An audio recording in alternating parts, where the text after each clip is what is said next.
Demain, tu reviens. Demain. Oh, mon petit cœur. Fais-moi un bisou. Le 20 janvier dernier, nous avons appris avec une immense tristesse le départ de Cathy Sarai, notre super nanny nationale. Depuis sa disparition, les témoignages de sympathie n'ont cessé d'affluer. C'est dommage qu'elle soit partie si tôt. Oh oui, je l'aimais bien. Elle était formidable, cette femme. Si j'aurais voulu avoir une nounou, ce serait Super Nanny que j'aurais voulu avoir. Des milliers d'anonymes, mais aussi des personnalités ont tenu à lui rendre hommage. Dans ce documentaire, vous allez découvrir à travers les interviews de ses plus proches collaborateurs une femme très humaine, pleine d'humour, d'une infinie générosité, qui n'avait qu'un seul objectif, le bonheur des enfants.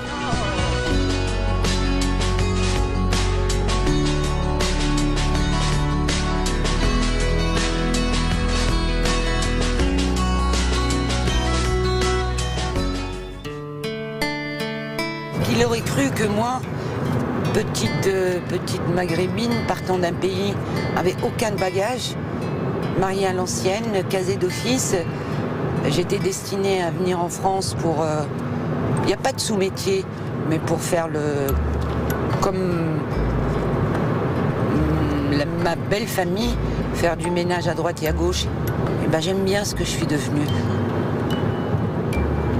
J'aime bien ce que je suis devenue. Depuis 5 ans, Super Nanny est la référence en matière d'éducation sur le petit écran. Mais comment la petite Tunisienne, mariée de force à 14 ans, a-t-elle réussi à devenir Super Nanny ? Il faut savoir qu'elle a débarqué en France, je vous le dis rapidement, à l'âge de 17 ans, qu'elle ne parlait pas un mot de français, qu'elle a commencé par des petits travaux. Petit à petit, elle a travaillé dans une cantine scolaire et ensuite dans un foyer de jeunes délinquants. Et ensuite, elle a eu l'opportunité d'être nounou chez un couple qui avait plusieurs enfants. Elle avait un parcours d'une vingtaine d'années de babysitting, de garde d'enfants, à la fois dans des familles parisiennes, françaises, mais également chez des princes. Elle avait vraiment un CV extrêmement fourni, avec des diplômes de petite enfance, de professionnels de la petite enfance. En 2000, M6 décide d'adapter à l'écran un programme anglais sur l'éducation des enfants. La chaîne confie alors le projet à la société de production Fremantle Media, dirigée à l'époque par Bibiane Godefroy. J'étais productrice à l'époque, j'étais responsable de Fremantle et M6 nous avait commandé l'émission Super Nanny. Il fallait donc trouver la dame qui allait pouvoir incarner Super Nanny. C'était difficile comme casting parce que, au-delà de chercher quelqu'un qui passait bien à l'antenne, on cherchait surtout une nounou qui allait devoir éduquer des enfants. Donc je crois que le sens de la responsabilité était plus important que pour n'importe quel autre casting. J'en ai vu quelques-unes. Que mes équipes avaient vu, je crois, toutes les nounous de France et de Navarre, comme on dit. Et quand Cathy est arrivée dans mon bureau, j'ai tout de suite su que c'était elle. Mon image et mon souvenir, c'est vraiment comme dans une sorte de pub. Le taxi arrive, la porte s'ouvre, et là, en fait, Cathy, qui sort de la voiture, et on voit cette femme grande, majestueuse, belle, et arriver d'un pas décidé. Et là, ce qui s'est passé qui était incroyable, on s'est regardé, toute l'équipe en fait, et là on s'est dit c'est elle. On lui a demandé de faire de la télévision, ce qu'elle voulait surtout c'était éduquer les enfants plutôt que faire de la télévision, et c'est pour ça qu'elle était ce qu'elle était à l'antenne. C'était pas la télé, c'était pas l'émission qui l'intéressait fondamentalement. Donc elle avait cette vérité des gens qui sont conscients de faire quelque chose d'important et d'avoir quelque chose à faire d'important. Et pour elle, voilà, c'était s'occuper des enfants, c'était donner de l'amour aux enfants, et puis effectivement aider les parents qui pouvaient en avoir besoin pour encore mieux être avec leurs enfants et encore mieux les élever, ou en tout cas être vraiment proche d'eux, quoi. C'était ça l'important. C'est Cathy! L'objectif premier de Cathy, c'était d'aider les enfants et les parents, quoi. Voilà. C'était pas de faire une émission de télé du tout. Cathy, lorsqu'elle incarnait Super Nanny, ne jouait pas un rôle. Elle était tout simplement elle-même, avec ses principes, aussi avec ses doutes. Ça suffit, Maman, ça suffit! de la peine. J'ai de la peine pour cette petite, j'ai de la peine pour la maman. Et je tombe de haut, quoi. Je n'ai jamais été confrontée à ça. Je n'ai jamais vu des images pareilles. C'est horrible, quoi. Comment on peut en arriver là? Comment on peut en arriver là? Je m'attendais pas à ça, quoi. Non, c'est bon, je crois que je vais y aller, et puis je vais essayer de faire de mon mieux. Moi, je dirais qu'elle avait peur de rien. En revanche, il lui arrivait parfois de douter. Elle se remettait toujours en cause. Toujours, toujours, et ça, c'est une vraie marque d'intelligence. L'échec n'était pas possible. Il y avait toujours une solution, quelle qu'elle soit. Vous avez vu, monsieur? Vous n'avez pas crié, vous n'avez pas hurlé, vous êtes souriant, vous êtes détendu, et ça s'est très très bien passé. À ses débuts, Cathy n'avait pas conscience de l'effet que son personnage pouvait avoir sur le public. C'est lors d'un tournage qu'elle a réalisé l'ampleur de sa notoriété. Cathy s'est rendue compte peu à peu que le personnage de Super Nanny existait, se matérialisait, elle l'incarnait. Moi, j'ai un souvenir d'un événement qui s'est produit en tournage un jour et qui, de mon point de vue, pour elle a été une bascule. On était dans un petit village, il était 11h30 environ. On était devant une école maternelle et on allait chercher un petit garçon qui s'appelait Sam. On était avec sa mère. Et au même moment, l'école primaire, qui était juste à côté de cette école maternelle, lâchait les enfants en cours de récréation. Et l'un s'est approché de la grille, il était juste un petit peu au-dessus de nous, et il dit « Super Nanny ». Tout ça, ça a fait traîner de poudre dans la cour de récréation. Et puis Super Nanny, ils se le sont dit, ils sont arrivés 1, 5, 10, 15, 20, 50 élèves. Et tout d'un coup, il y en a un qui a commencé à faire « Super Nanny, Super Nanny ». Et tous se sont mis à crier comme ça « Super Nanny ». Et je me souviens que ses yeux se sont emplis de larmes parce qu'elle a compris à ce moment-là que sa popularité ne venait pas de gens, de réalisateurs, producteurs, d'adultes, mais venait des enfants. Elle a compris que les enfants l'aimaient. Ça a contribué à sa générosité. Elle s'est d'une certaine façon lâchée parce que ça a été un moment très très fort. En fait, elle soulevait les émotions véritablement. Et ses enfants finalement lui ont offert le plus beau des cadeaux.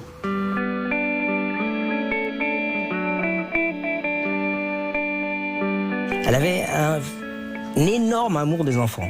Donc ça, c'est une vérité absolue, quoi. Elle aimait les enfants. Ça lui venait de ce qu'elle était, de son parcours, de sa vie.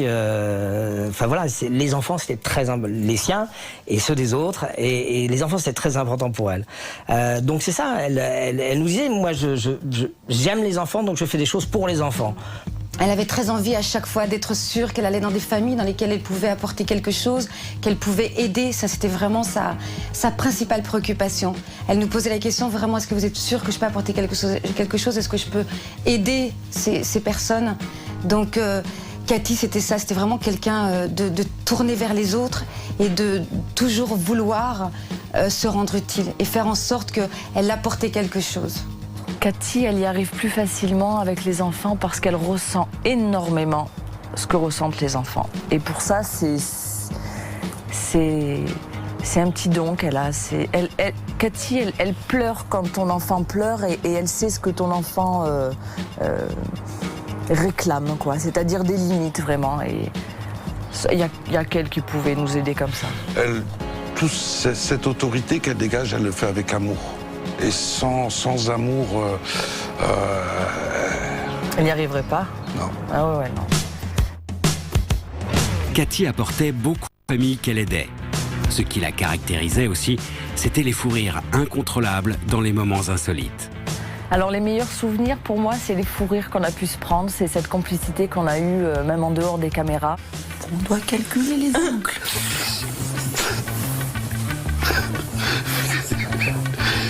Je calcule bien quand même. Pauvre de moi. À ce point-là, ouais. Pour le coucher? Ouais. Non mais vous avez remporté la palme, chère madame. On fait des choses bien. L'heure tardive et le rire communicatif de Patrice vont finir par avoir raison de Cathy. Elle est nerveusement à bout.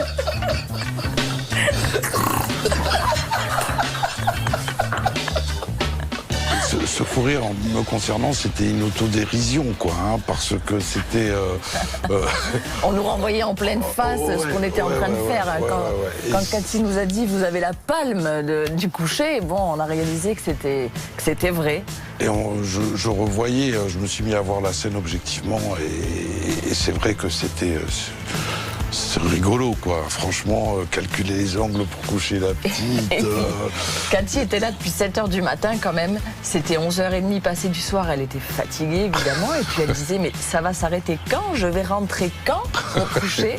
Ben, on lui disait, pas avant nous, quoi, finalement. Si elle voulait vraiment vivre notre vie de tous les jours, c'était ça. Donc, tout ça mélangé. Ça fait un bon fou rire qui a bien duré, en plus. Mémorial. Témon, je t'aime.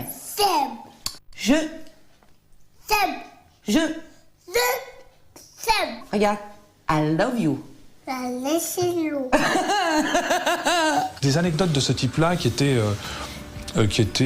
la plupart du temps à base de relations avec les familles, ça a été formidable parce qu'on a partagé des fous rires avec les familles qui ont été extraordinaires, avec les enfants aussi.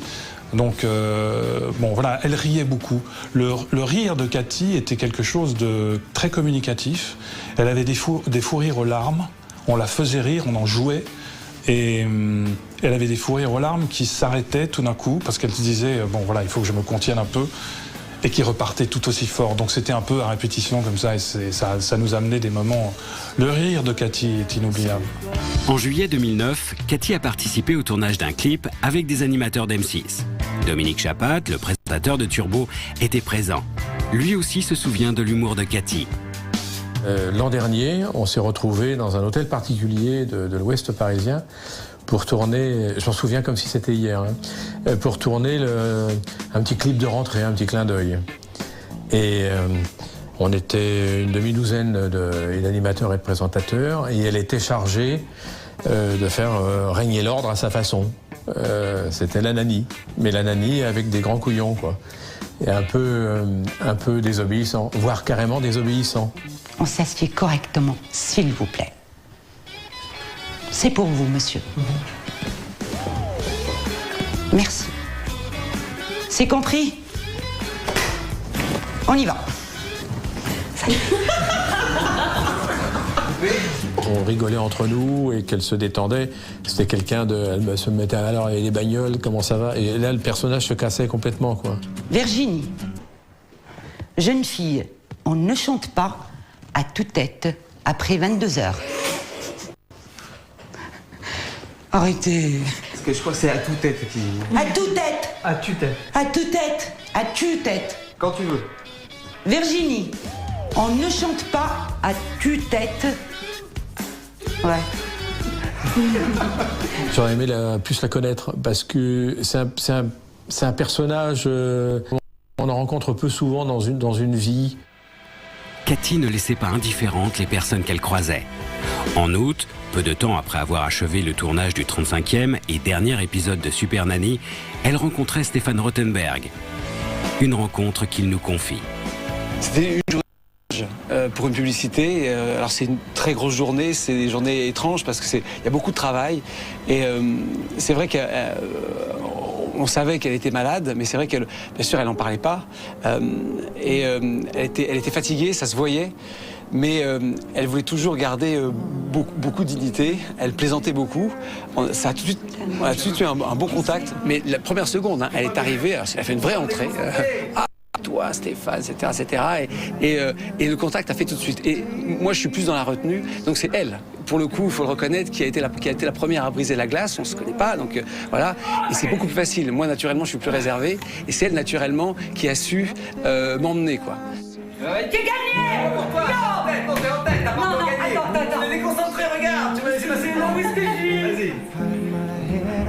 Je veux pas le mouvement, je veux pas faire le mouvement. J'aime mettre là. D'accord. Ça, t'es déjà en tête, c'est pas la peine d'essayer de me troubler. Ah ouais, forcément. on sentait qu'elle était contente d'être là. C'était important pour elle d'être là. Pourtant, c'est pas forcément déterminant de changer de publicité, mais elle était contente de travailler. Elle était contente d'être entourée de techniciens, qu'on réfléchisse à des séquences. Elle improvisait beaucoup.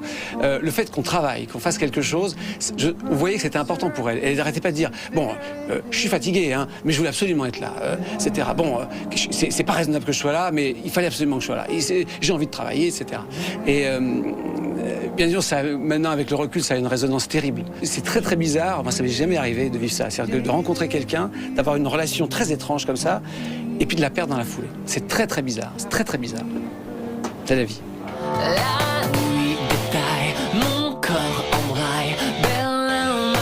Ces dernières années, Cathy les a vécues à 200 à l'heure. Elle enchaînait les tournages, les collaborations et les voyages.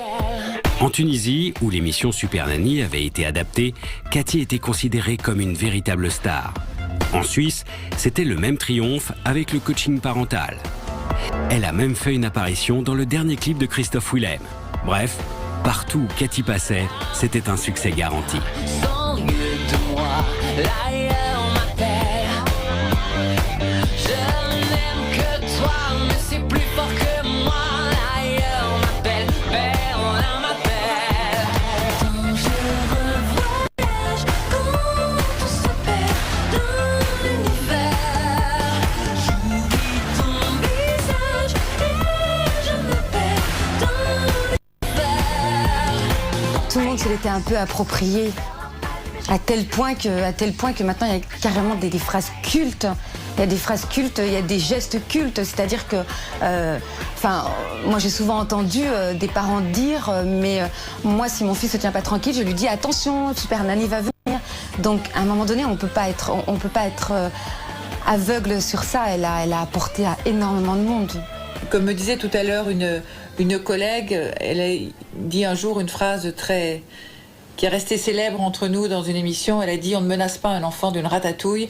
Enfin, ce qu'elle faisait, c'était du bon sens. Et donc, tout le monde s'y retrouvait et tout le monde avait envie. Tout le monde a appliqué un jour des conseils de Super Nanny. Cathy Saraï nous a quittés en nous laissant des souvenirs inoubliables. Ses rires, ses larmes, sa générosité et sa très grande humanité. C'est le grand bonheur, la grande satisfaction de Cathy quand ça marchait.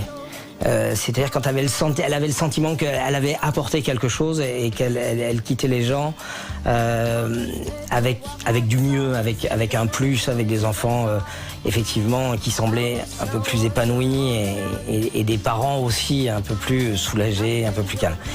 Et à chaque fois, et je dirais que plus ça semblait compliqué au départ et plus elle ressortait de ses expériences, grandie, rassénérée, et avec un grand sourire, elle me disait « C'est Eric, on a encore fait du bon boulot. » Donc voilà, c'était pas mal. C'était quelqu'un de formidable, c'était quelqu'un de très courageux, qui était totalement investi par sa mission de nounou. C'était pas une actrice de cinéma, c'était pas une star de télévision, c'était quelqu'un qui faisait son métier de façon très honnête et je dirais presque très discrète, même si elle était exposée à des horaires de programmation lourds sur une chaîne comme la nôtre.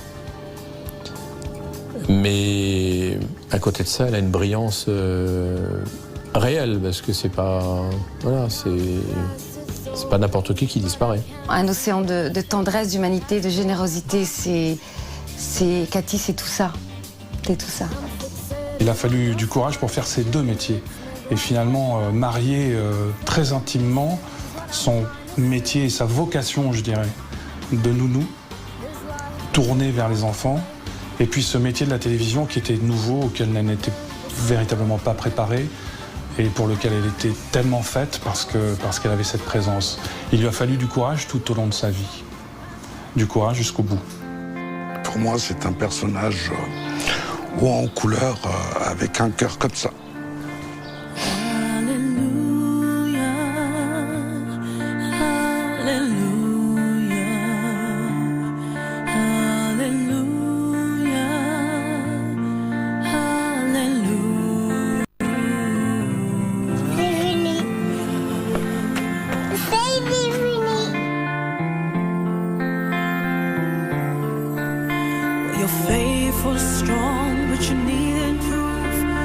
soul.